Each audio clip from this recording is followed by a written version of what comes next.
Hey everybody, before this episode begins, we wanted to let you know that we're going to be at the Niagara Video Game and Collectible Swap. That's right, April 28th from 12 to 4 p.m. It's going to be at 201 Main Street in St. Catharines at the Port Dalhousie Lions Club. Going to be plenty of tables, video games, and collectibles galore. Yeah, 38 tables. I can't wait to see what's there. We're going to be going there bright and early, and if you showed up early too, you might be able to see us and say hello.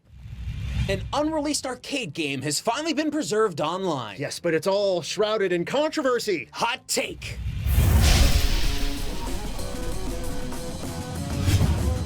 37-year-old arcade, I think we can call it Holy Grail, Akka Arrh, and I believe that's how that's pronounced. That's what it sounds like. Akka Arrh. It's finally been dumped online, and this comes from the game preservation group called the Dumping Union. So they announced that they had a copy of this very elusive game. Only 3 physical cabinets are known to exist, and a lot of people have been waiting for this to actually, be dumped online. Yeah. Right?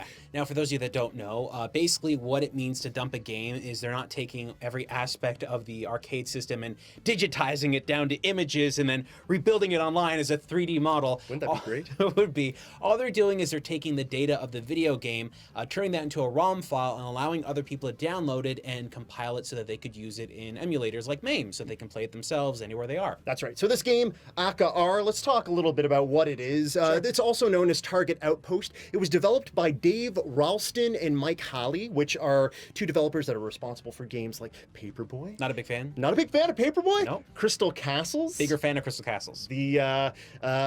The vector-based Empire Strikes Back. That's very cool. Arcade. Okay, so this title, Akka Arrh, was made in 1982. It is in the same kind of vein as like Missile Command, but not. It has like a 360 sort of turret in the middle, and you have objects coming towards the turret. Yeah, you play it with a trackball and some buttons, and it's basically that idea there. Right. So you're kind of aiming at things and shooting. Yeah, so it failed in test markets. These cabinets were made, and they were put out into the wild a little bit, but it failed because I guess the controls were a little finicky. So yeah, they wound up pulling the plug on the Akka Arrh cabinets, yeah, only a few managed to escape. So who knows? It could be folks had purchased them through other means, or they went dumpster diving for these. Could have been. But we know of 3 that are out in the wild right now. Yeah, it's not very uncommon to have heard about stuff like this happening. Tons of video game manufacturers and arcades would make test cabinets that they would send to a whole bunch of arcades all over the world, and they would test them in those regions. So you've always heard stories of somebody going to an arcade and going, "Oh, I used to love playing this game, but nobody knows what it is." That's because arcade manufacturer could make a game that conceivably wouldn't be released anywhere else. One of the rarest pinball machines ever made is like a top arcade machine looking pinball machine, and it's called Circus, and that game, I think only 2 exist. So it's really not a strange thing to hear about this. Yeah. But unlike pinball machines, you can preserve the digital data of these ones, and they can survive a lot longer online. We see so many games are playable through things like MAME, and this hasn't been. So why hasn't it been dumped previously? These things have been at conventions. Yep. There are Let's Plays. Some of the owners of these arcade cabinets have done Let's Plays.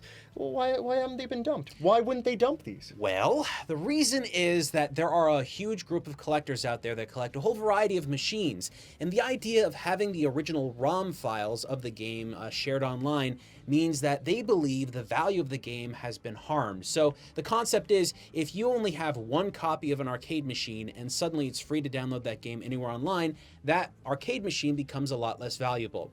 I personally don't believe in this at all. Right. I believe the more people that are playing the game, the more notoriety of the game builds up, and the more likely it is that people are going to want to own that machine. But that's a difference of opinion, and that's very debatable. There's also the social aspect of just being that guy. Like, you're the dude that has that super rare arcade cabinet. Sure. So it's like, sometimes it's not even money, it's just sort of the acclaim or the fame of being that person. So how did this ROM get dumped? According to a MAME World member named Atari Scott, there's some sort of shadiness to how this was dumped. Here's the controversy, folks. Okay, I'm gonna read just the post from MAME World. One collector had a tech come and work on some of his games. Yep. Okay. The unscrupulous tech copied the ROMs without permission. The game was not broken, and not one he was even supposed to fix. The owner is reviewing a couple of months of security video to see if he can catch him in the act. This is incredibly shady, folks. It's a weird story, man. Yeah. And we have to talk about this in a couple of different aspects, right? Yes, but first, there's the idea that this story might not be true in the first place. A lot of things have to be taken into consideration. Yeah. So yeah, okay, this tech comes and it must be, I'm assuming this is a collector that has a lot of rare arcade cabinets, not just this one cabinet. So if the tech comes and is going to be working on all your stuff, are you just going to say like, okay, well, here's the room, there's the arcade game that you should be working on. Don't worry about, you know, that fancy, possibly multiple thousands of dollars unit, that super rare Atari arcade cap. Just work on that. I'm going to be in the other room for a few hours doing my own thing, and then they don't pop their head in from time to time. It seems a little bit weird. Shane, is getting a ROM from an arcade cabinet as easy as plugging it into the internet and letting that information flow right into the internet? It absolutely is not. Every arcade machine is made very differently. Now, while it is true that some arcade machines are built off the same systems, arcade boards and stuff like that, I am not 100% certain what Akka, how do we say this name again? Okay, let me try this one more time. You could call it Target Outpost. Okay, Target Outpost. Okay. Akka Arrh? Akka Arrh. Okay. Yeah. I don't know what the system is that is running for Akka Arrh. The thing is, if somebody were to copy it, and let's just say they were trying to do it sneakily, they likely were trying to rush through that process. And if they did that, they could be in danger of not only damaging the game, but damaging the game file itself. There are certain arcade machines out there, and the thing is, we don't know if this one was a mass-produced unit. Obviously, it was not, but if it was made with that in mind. So sometimes the actual data of the game can be on a chip that if you just put infrared light on it or some kind of light source, you'll actually delete all the data on it. So it can be incredibly dangerous. You can just plug in the wrong things, jump a wire.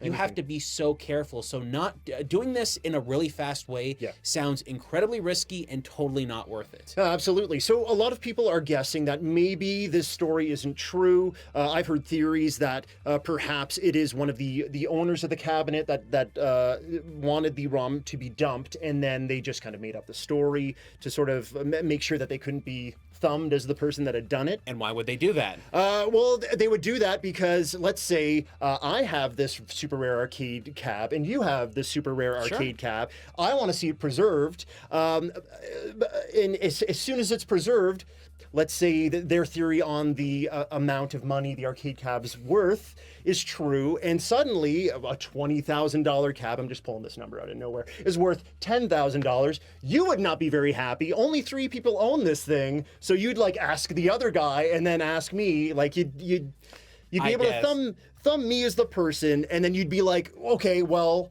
I get it. Why did you do this? I get it. I believe that the value would have risen. That's me. That's how I see this. I think that a rare cabinet's going to be a rare cabinet today, tomorrow, and the next day. But I know how media works, and I know that more people are talking about the cabinet today, so more people are likely to want it. So the value of that machine has now increased in value because of that. Yeah, I say that the arcade cabinet as a whole is still so very important, and there's still only 3 of those that exist. Sure, the ROM might be out in the wild, but you don't have the entire experience. An arcade is it's the whole thing, man. It's not just the game that's there, it's how you play it, it's the artwork on the sides, it's the marquee. It's a lot. It's everything. Yeah. So if we take into consideration that this story is legitimate and real, what they did is risky, it's dangerous, and I would think it's a hard debate because technically the owner of the machine does not own the data in the machine. Right. Atari does. That's true. But they own the physical machine. Yeah. Right? Which is an issue. Let's say you have like a classic car collection or a single classic car, let's say. And you say, okay, the tailpipe's broken on this car. Sure. Go in and fix it. And then later on, you're surfing the web. And you're like, oh my gosh, there's pictures of the engine, of my car's engine online. It's super rare, you know, it's the only one of its kind.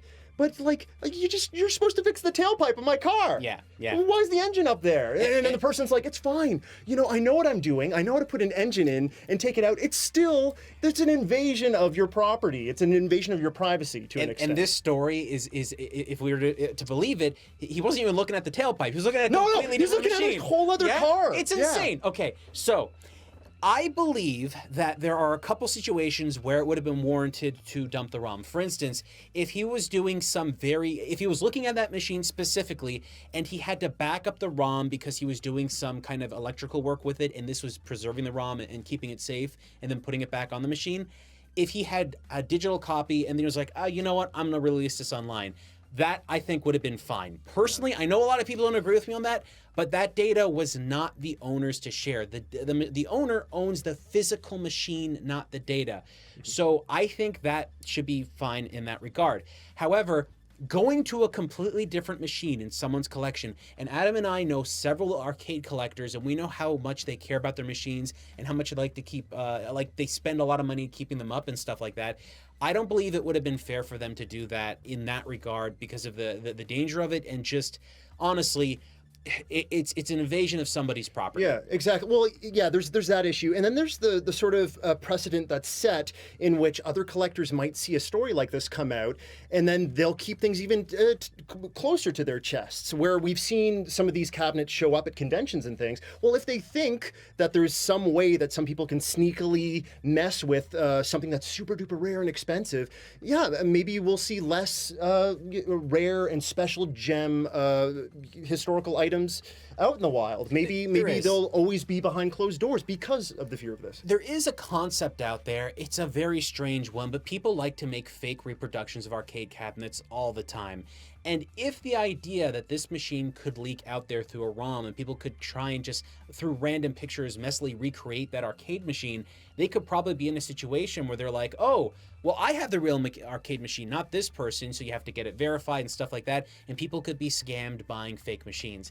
Again, that's a very strange thing, and I don't know how many people are going to go out there and do that kind of stuff, because even a fake version of this machine would be fairly expensive, considering all the parts and getting the aging right and everything. It'd be pretty hard to do. I guess to me, like, at the end of the day, I feel like both sides would be wrong to an extent. I'd be like, it's kind of a jerk move to keep something close to your chest. Like, if you really love video games, you should have things on offer for everyone. It should be preserved in a historical sense, right? Yeah. And the person that was the Robin Hood in this scenario that would have taken the ROM and dumped it, like, I mean, that's a jerk move. You should ask a person, you know, if you can do that. That's part of their collection. Yeah, I mean, couldn't you have just sat down and asked? If they said no, you got to respect. You got it. Yeah, because you have to break through that wall of physicality. They bought a physical item, and that's their ownership. The code inside might not be, but when you're messing with the thing, and there's even a 0.00001% chance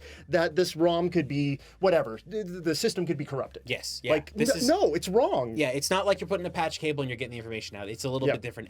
And like the way I see arcade collecting, there's the same way I see classic car collectors treat their cars. Recently, with the use of with CG movies existing and video games, classic vintage cars are getting scanned by companies to go into certain video games so they can kind of recreate those experiences of that.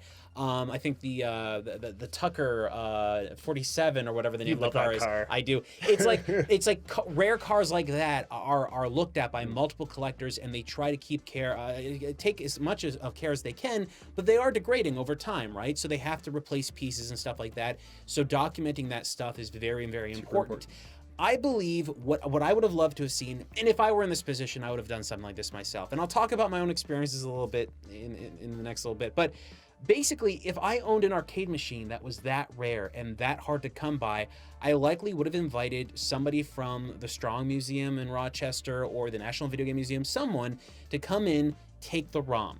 You know, like, they know what they're doing, they can keep it safe, and then that would have been it.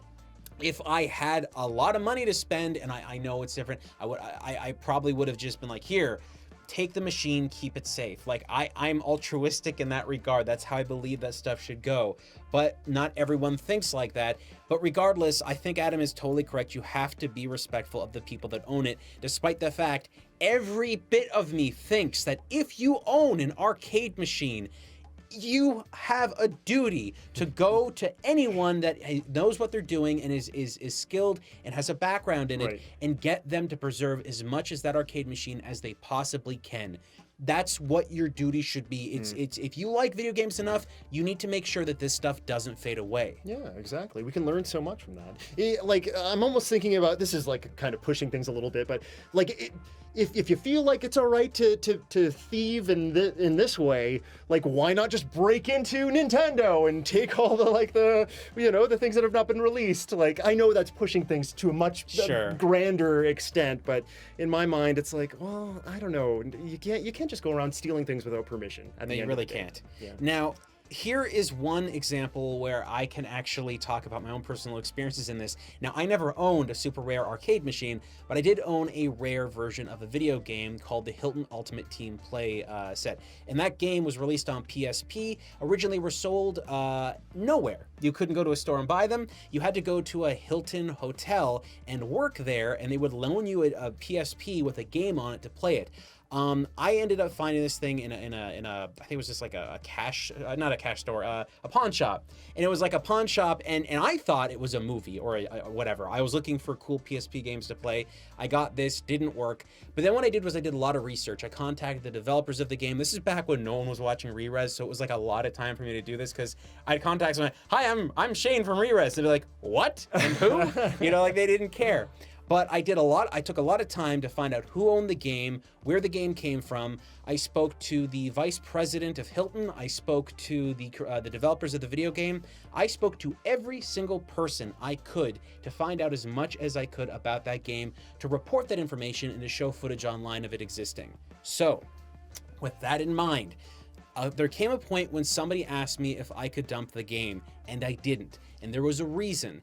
The problem was that game was still so new, and at the time I believe the PSP was still the current system. I actually think Vita may have come out maybe like a year or two before. It's a little bit fuzzy in my head, but basically the game's ownership was still there. The developers still had the digital files to the game and had the ability to run the game still. The original people at Hilton that said that they still have copies of the game, so I know that those copies still exist. So as far as I'm concerned, it's preserved. There are people there who have that information, and I didn't own the only copy. There were several copies out there. Most people don't know, if you just go up to a Hilton Garden Inn and you just knock at their door and go, hey, do you have a PSP? They will give you said PSP. That's how it worked for me. Dozens of people going out to Hilton's now and asking for a PSP. I mean, it was weird, but that's like literally what I did. In the case with this arcade machine, only 3 are known to exist, so it's a very different scenario. But in that one instance, I had to worry about copyright. I had to worry about ownership of the companies. With this arcade machine, we don't know who actually owns this game anymore because we don't know where the rights are.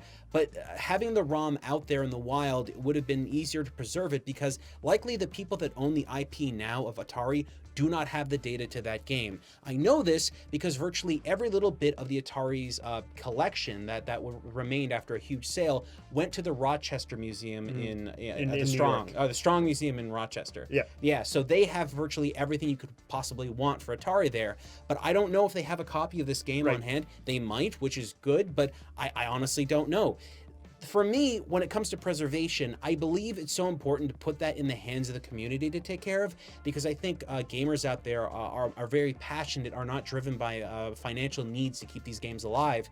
But at the same time, this is one of those specific points in time where when a company has gone through so many hands and nobody knows where the ownership is, the community needs to preserve it. Newer games, you don't get that right away. Okay, a newer game doesn't have that ability because the companies still have the data. And for me, that was just PSP. If it was just a couple generations older, maybe PlayStation, maybe something could have been argued about that. But the people that made that PSP game, they're still around. Hilton is still around. I think it's Virtual Heroes that did the PSP game. So everybody there still exists. Everybody there still has the data. And the people at Hilton's told me that they have an amount still just in their collection, like still there. And I doubt they're going to set fire to those anytime soon, right? So the preservation of that game is a little bit more tricky because it was newer. But for older games, I think it's very important. Yeah, I would like to think that something that was like of the era of PSP or later, there are already sort of preservation efforts happening much sooner with things like older Atari games, especially something that's old, as 37 years old. And an arcade machine too. Yeah, and an arcade machine, again, they weren't thinking about, oh, what's this going to be like in 40 years? You know, they're just like, no, get these things out because arcades are just starting to happen within society. And, you know, yeah, there's no care about historical preservation back then. 37-year-old machine, it's degrading. We need to get these things, historically preserved. And saved. Yes, Yeah. but not be jerks about the way that we go about that. Pretty much. Yeah. Folks, what do you think? Do you believe that the person that stole the ROMs and Robin Hooded it out to everybody, do you think they were in the right? Or do you believe that it was the owner's right not to give out the game and they should be, as upset as I imagine they probably are? Yeah.